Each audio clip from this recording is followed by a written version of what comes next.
It was a story that galvanised the world. Britain's Princess Diana has been in an automobile accident. She'd had quite a severe head injury, but she was very much still alive on the back seat. I was crying out for help. And those people that caused the accident, instead of helping, were taking photographs of her dying. And we had the media who were completely fascinated by everything we did. Are they paparazzi in part to blame?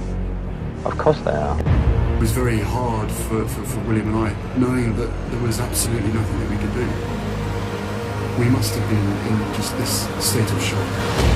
For the first 28 years of my life, I never talked about it. How is it that so many people that never met this woman can be crying and showing more emotion than I actually am feeling? It ain't gonna change it, it ain't gonna bring her back. Every single time I hear a click, see a flash, it takes me straight back. In a fit of temper, Harry hit a photographer outside a London nightclub. I'll not be bullied into playing a game that killed my mum. Harry says he and Meghan felt they had no other option but to leave the royal family.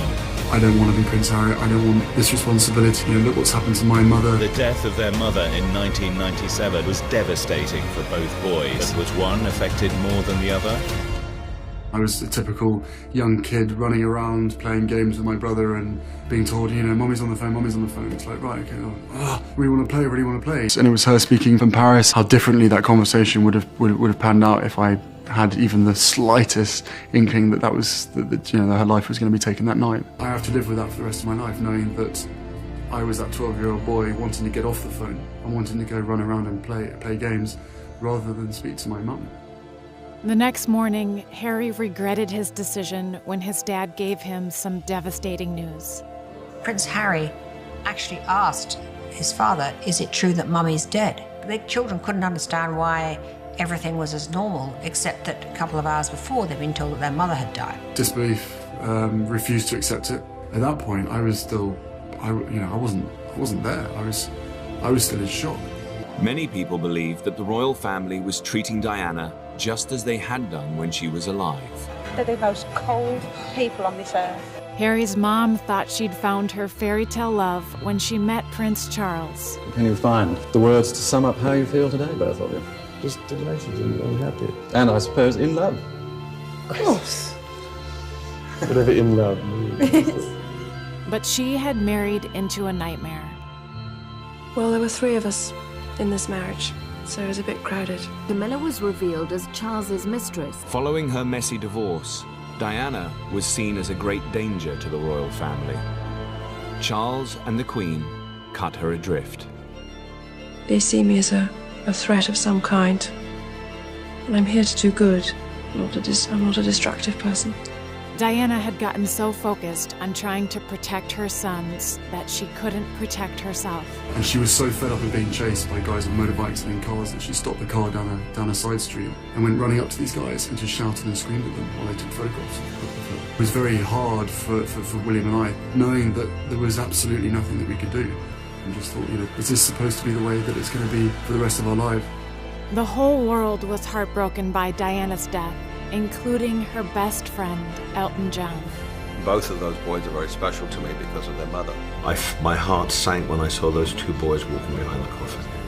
I thought that was the hardest thing. I can't imagine at that young age having to walk in the public following your mother's coffin. The royals put their traditions over Harry's grief. Both William and Harry didn't want to walk. When is the right time for them to put on their prince hats and carry out duties to mourn not just their mother, but the Princess of Wales in a very public audience? Looking at us then, we must have been in just this state of shock. When the shutters came down and I refused to let myself get sad about the fact that my mother had died, there were certain things that was like someone firing an arrow straight into that barrier. Elton John's song was incredibly emotional. That was part of this whole trigger system which nearly brought me to the point of crying. His mom was the one person who had always put him first.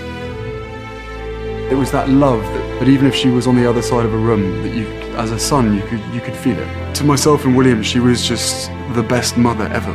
She would just engulf you and squeeze you as tight as possible, and there was no escape. You were there, and you were there for as long as she wanted it to hold you. It's safe to say that losing my mum at the age of 12, and therefore shutting down all of my emotions, has had a quite serious effect. Harry's anger and grief built up for years until the night he exploded.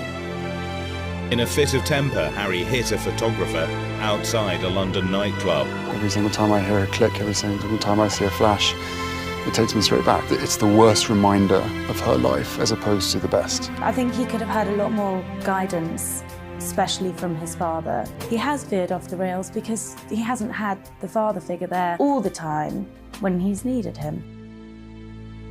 When no one else would, Elton guided Harry back toward his mom. She had this incredible ability, which he's kind of inherited, and I told him that, to make people feel at ease and make them feel that everything's going to be all right. I haven't experienced many people in my life who have that ability. I love him very dearly. We're working very, very closely on AIDS projects with him. I always wanted to go to an AIDS country to carry on my mother's legacy as much as I can. I don't want to take over from her because I never will. I don't think anyone can. But I want to try and carry it on to make her proud. Following in his mom's footsteps made Harry realize how much he'd been holding back. All of a sudden, all of this grief that I'd never processed started to come to the forefront. 2 years of total chaos. Prince Harry opening up about entering therapy to deal with his mom's death. I really regret not ever talking about it. Yeah, you know, for the first 28 years of my life, I never talked about it.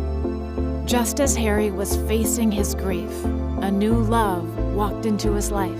Both of us have passions for wanting to make change for good. It's one of the first things we started talking about when we met was just the different things that we wanted to do in the world and how passionate we were about seeing change. What do you think your mother would have thought of Meghan? As I said, would have probably been best friends with Meghan. I could tell that he was totally in love, and I thought, good for you. I'm happy for him. But not everyone welcomed Meghan into Harry's life. Meghan Markle is a favourite target of the British media. His great fear now that his wife is subject to the same pressures as his mother was. Not many people have asked if I'm okay. And the answer is it's really been a struggle. Yes. For me and for my wife, you know, of course there's a lot of stuff that hurts. I will not be bullied into playing a game that killed my mum. And when Harry's son Archie was born, something shifted in him. As every father and parent would ever say, you know, your baby is absolutely amazing, but this little thing is absolutely to die for. Just that, Archie, he doesn't have a title. I think that's really symbolic of the way Harry and Meghan want to raise him. He is not HRH, he is not a prince. Harry finally understood his mother's fearless drive to protect him. As a parent, could I ask you to respect my children's space? Because I brought the children out here for a holiday, and we'd really appreciate the space. As a parent, I want to protect the children. You know, my mum clearly taught me a certain set of values, of which I will always try and uphold. I will always protect my family, and now I have a family to protect. Everything that she went through and what happened to her is incredibly raw every single day, and that's not me being paranoid, that's just me not wanting a repeat of the past. Putting his family first, Harry made an unimaginable decision. Prince Harry and Meghan Markle just announced that they are, quote, stepping back from their senior roles in the royal family. And I know I haven't always gotten it right, but as far as this goes, there really was no other option. What it had come to, that I would step my family back from all I have ever known, to take a step forward into what I hope can be a more peaceful life. By refusing to put royal traditions over his family anymore, Harry did what his mom never got the chance to do. He broke free. She would be proud of her boys, you know, I'm proud of them too. Prince Harry and Meghan Markle have reportedly moved next door to Elton John in LA. We will do everything we can to make sure that she's never forgotten and carry on all of the special gifts as such that she had. I hope that a lot of my mother's talents are shown in a lot of the work that I do. The best lesson that I learned from her is be yourself. Be yourself in everything that you do, and just give as much as you can.